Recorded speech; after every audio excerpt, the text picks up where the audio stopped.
I once had a potential client get on a call with me and spend the first little bit talking trash about his members. They just don't get it. They're so needy. I swear they can't follow simple instructions. Now, maybe you've said these words before. He wasn't venting about one difficult person. He was talking about his entire membership. And I had to stop him. Because if that's how you talk about your members behind closed doors, you've already lost the game. Let's talk about how your internal attitude shapes your external results. We'll unpack why this happens, how to course correct, and how to build a community that you actually want to lead. I've worked with numerous membership owners to help them improve their member experience and in turn make hundreds of thousands of dollars more from their existing members. Now, a few of these owners and sometimes their team members have quietly admitted they don't enjoy their members anymore. They've lost the spark, avoid their own communities, feel drained instead of energized. And every single time, there's a deeper issue underneath. Here's the thing. It's not always a you problem, but it's always a leadership problem. There are 3 questions I want you to ask if you find yourself falling out of love with your members. First, is it you or the membership design? Are your members constantly confused, always asking the same questions, struggling to make progress, complaining more than celebrating? If so, it's time to stop assuming they're the problem. What you have is a broken membership experience. You need to look at your deliverables, your platform design, your onboarding experience, and your member journey map overall. All the things that we support clients with, by the way. And this is so crucial because you're not just at risk of disengaging from your community, you're likely seeing massive churn and dissatisfaction with key team members. I've seen amazing community managers get jaded because they were answering the same question for the 37th time this week.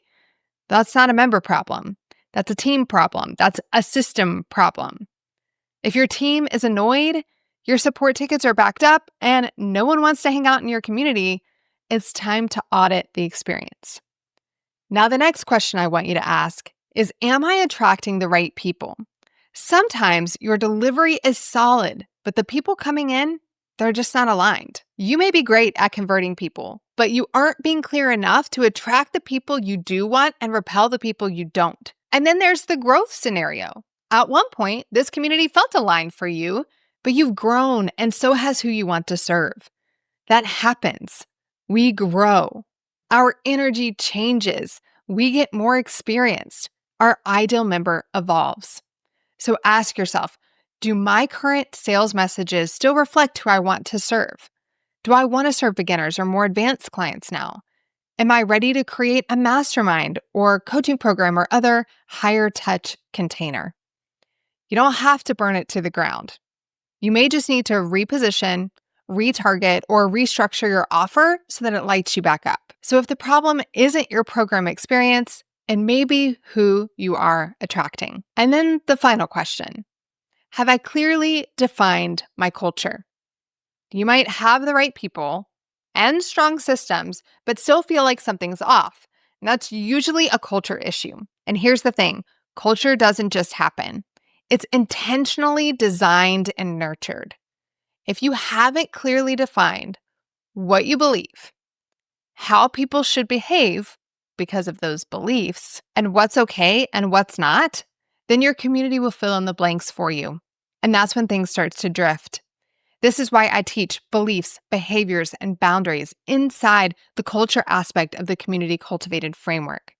When you reset the tone, remind people who this is for and how to show up, and draw clear lines, you create space that feels good to lead again. So back to the client I mentioned at the start. After we walked through his member journey, audience alignment, and community culture, he realized it wasn't actually the members. It was the systems, the expectations, the boundaries he hadn't set. And once we rebuilt those, he started showing up again with energy, with clarity, with pride in what he built. And his members loved him for it. And so did his bottom line. So if you're secretly annoyed by your members, don't ignore it. I want you to explore it. Ask yourself these 3 questions. Is it the experience? Is it the positioning? Is it the culture? And then fix the part that's broken. Because nothing kills momentum faster than leading a membership you don't enjoy. And if you need help figuring this out, I do this every day. Go to Shanalyn.com to see how we can support you, whether you need strategic clarity, a journey audit, or someone to take the system build off of your hands. You deserve to lead a membership that you're proud of and excited to show up for. So let's make that happen.